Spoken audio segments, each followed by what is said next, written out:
Welcome to Ending the Stupid Gender War. This show is only for intelligent, mature, non-ADHD, non-doom scrolling people only. So, if you're looking for cheap entertainment, this is not the show.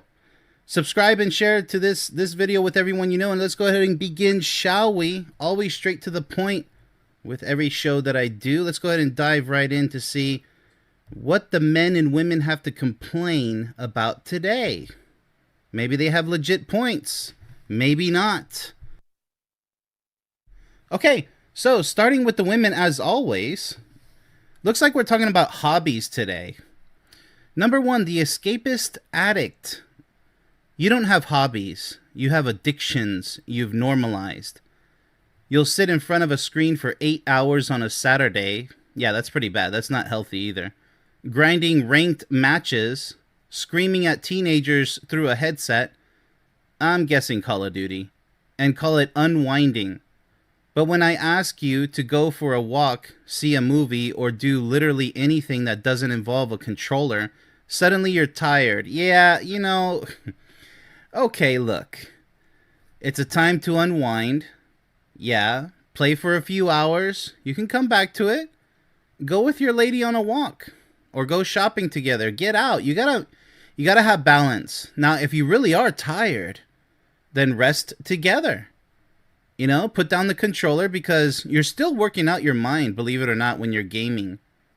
Or when you're watching too many movies. Whatever the entertainment form may be. Yes, you'll notice.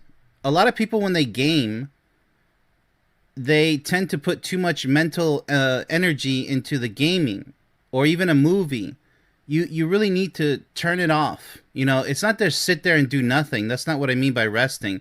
Resting is just have a nice conversation with your girlfriend or your wife, Go out to the park together. Just sit down if you want to. You can rest in so many different ways. But she has a point.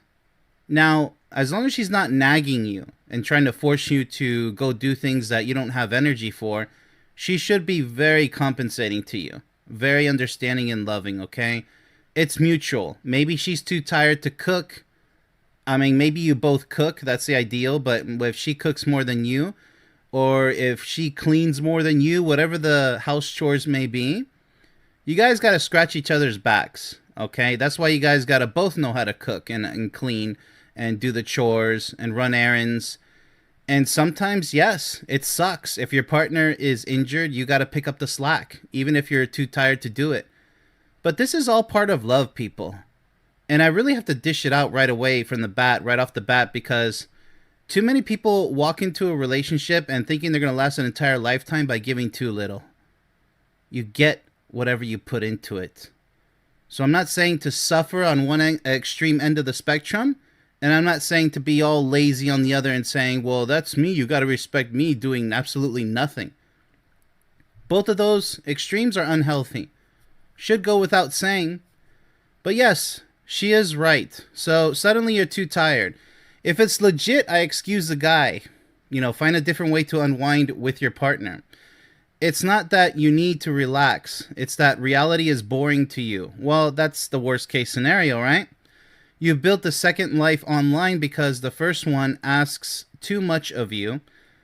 It depends. I mean, if she's nagging you to go do this and that, knowing that this is your rest day, she should have some tact.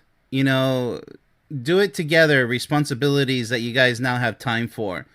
You guys got to be warriors, a fighting team together. You guys can't be fighting each other with this type of BS.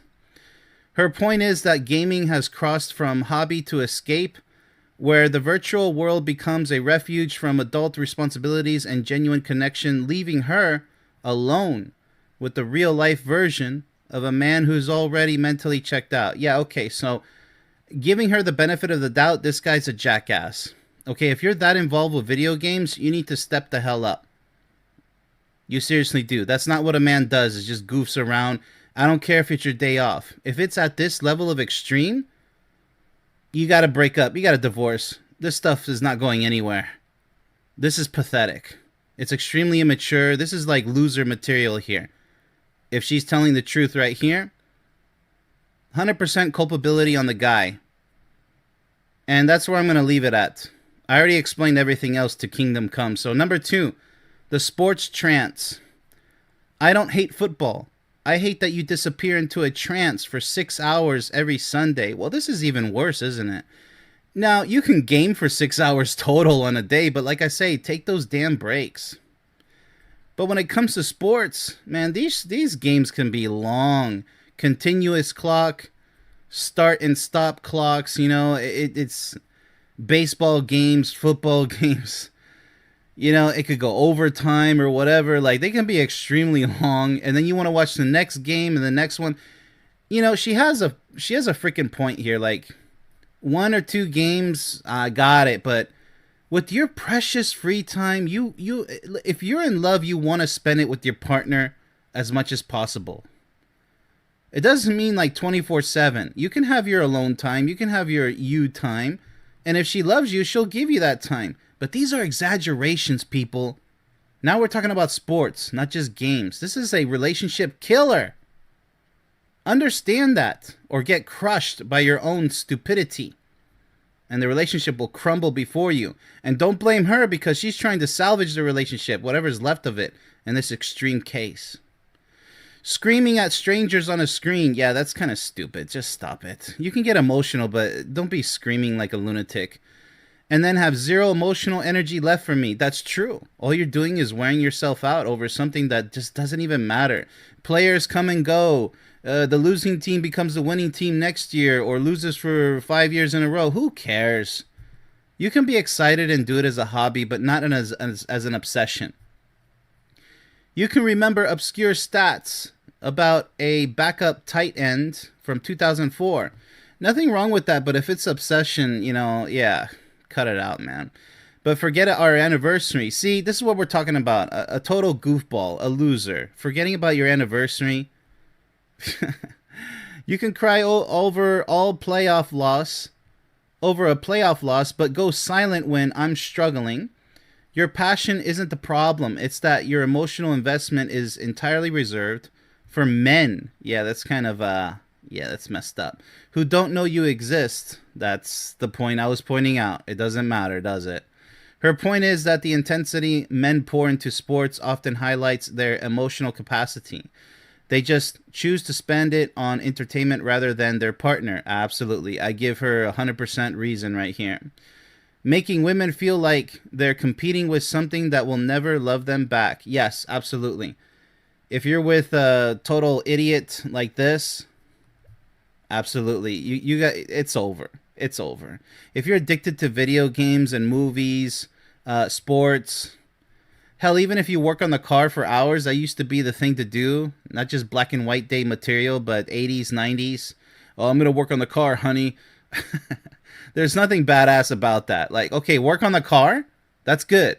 But working on it for like, oh my goodness, every single day, like, just take it to a freaking mechanic. Don't be a cheapskate. The only precious time that you really need to focus on if you're in a relationship is with your partner. It's that easy, people. You want to screw that up, then don't waste your partner's time in her life. Just spend it alone and miserable and work on your damn car. You know what I mean? Sports, video games, just live alone and miserable. Don't waste her life away like that. All right, so number 3, the crypto finance brain rot. Yeah, all this is brain rot so far. You've turned our relationship into a quarterly earnings call. Every conversation loops back to your latest obsession. NFTs, the stock market, everything's bold here. Some YouTubers get rich quick scheme. You can waste a ton of time on YouTube. You better control yourself. With a partner, without a partner, you gotta control that stuff. You're not sharing your life with me. You're giving me updates on your portfolio. I don't feel like a partner, once again. I feel like a shareholder waiting for dividends. Your hobby isn't investing, it's gambling with your attention, and I'm the one paying interest in loneliness. She's got a point. Her point is that men who obsess over finance culture often treat relationships transactionally, measuring everything by return on investment and forgetting that connection doesn't appear on a balance sheet. Yeah, okay, that's true, right? Because, guys, they think it's all cool to keep up with the stocks and the stock market and read those financial magazines and newspapers. If they still do that digitally, it doesn't matter. It's all the same. Okay, you're cool. You're in the cool club of machismo. I get it, but it's kind of stupid. Have balance for old time's sake. Have balance for your own relationship's sake. Have some balance, man. So whether it be working on your car, playing sports, video games, movies, or looking at the stock market, like, NFT, she says, or YouTube, like, you gotta, when it becomes an addiction, you start to become a nuance. You start to become a real problem in the relationship. But it takes two to tango. Let's go ahead and shift gears over to the men, see what they have to complain about when it comes to women who deserve the hammer. Number one for the men, the reality TV rot. You'll binge 4 seasons of some trash reality show in a weekend. Weeping over strangers, manufactured drama. Yeah, those are the same with telenovelas, with Spanish people who they love to watch the soap operas in Spanish. This can apply to when you obsess over it so bad. And, your partner should understand that. But if it's just one after the other, something's wrong with the relationship. Balance, people, balance.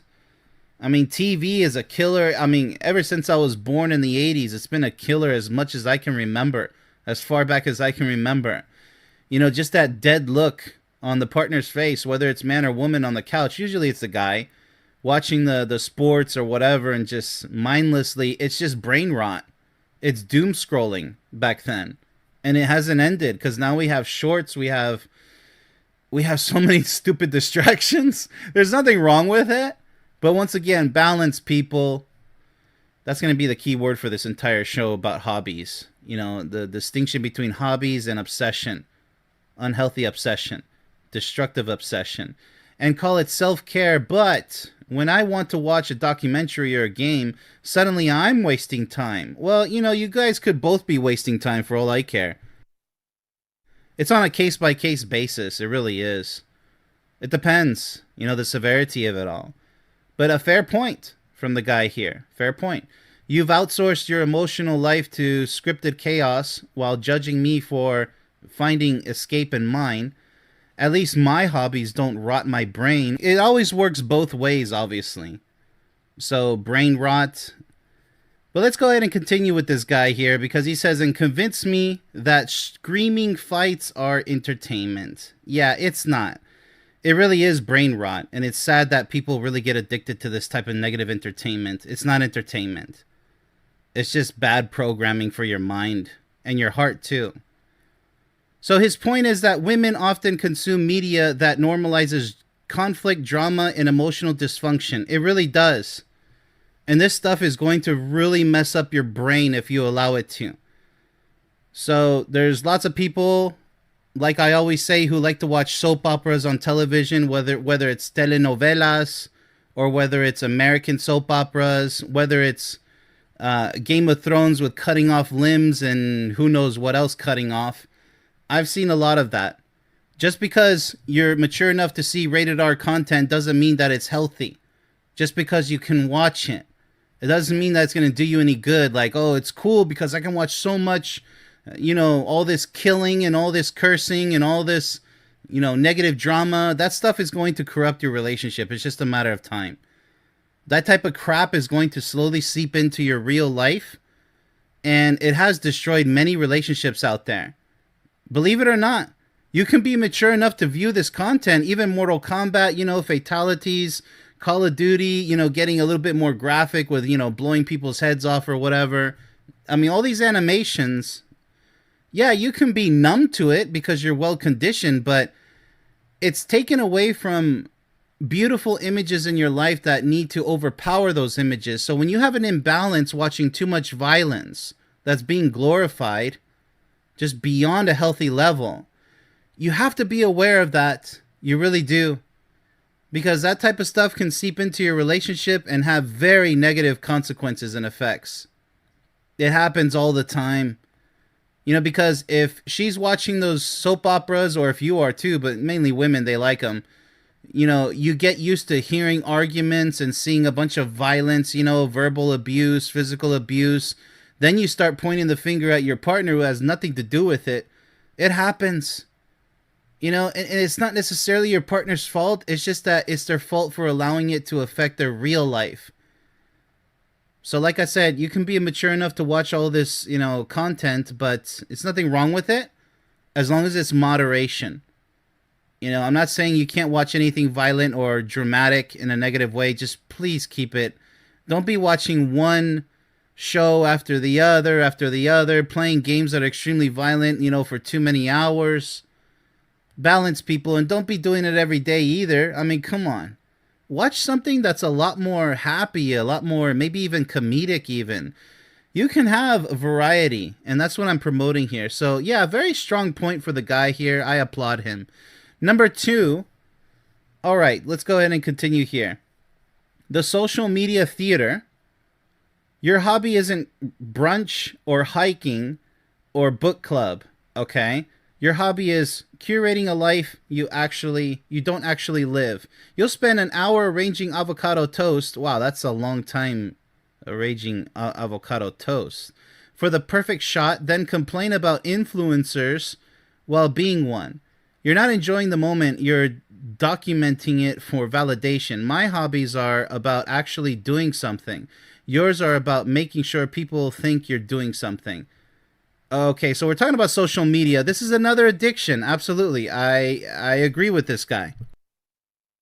Social media is yet another unhealthy addiction if you're addicted to it. One of us is engaged with reality, the other is performing it.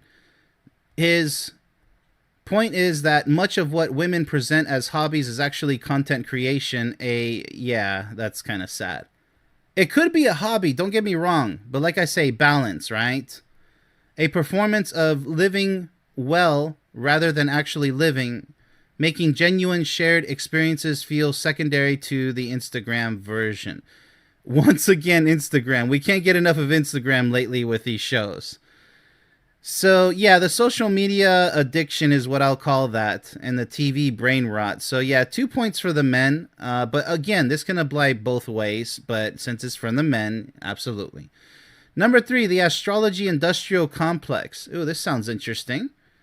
You'll make life-altering decisions based on what a free app says about Mercury retrograde. Yeah, oh my goodness. Then mock me for trusting statistics or data. You'll read your horoscope like it's gospel. Yes, yes, and yes. I really can't stand it. Like, this is okay, here's really quickly my view on freaking horoscopes. I take all the good from everybody's horoscope and I apply it to myself. That's what I strive to be. All the bad stuff, I throw it away in the garbage. Like, I'm a Leo. I agree, but I also disagree with a lot of it. I agree with some of it, sometimes a lot of it. But do I allow a horoscope to dictate the way I should live my life? No. It's really cool that, oh, I'm a lion, I'm really strong. Okay, that's cool. Everybody else has their sign. I don't know how you can get excited about being a crab. Cancer, crab, okay. I don't know how you can get excited about that, but whatever, to each their own. I don't care. Just take the good from your horoscope readings, but don't go all crazy with it saying, oh my goodness, something bad's going to happen because my horoscope. Don't allow it to dictate your life for just crying out loud, seriously. You got to be a mature adult and take everything with a huge grain or two of salt and pepper and another spice, maybe curcumin. Get creative with it because horoscopes can't possibly apply to everybody and anybody just because it's a freaking horoscope. Does astrology have some weird, phenomenon? Yes, it does. Sometimes it's a little scary. But most of it, even if it's correct, even with a horoscope or without a horoscope, you still have a life to live. Capiche? You understand that? So live your life and just use that as a form of maybe entertainment or maybe, hey, that's interesting. Leave it at that.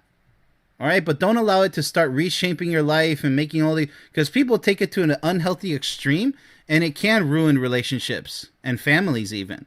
You'd be surprised. Oh, it's just a horoscope. Nah, not with people who are obsessed on an unhealthy level. So yeah, big bone to this guy right here. Absolutely, I agree with him.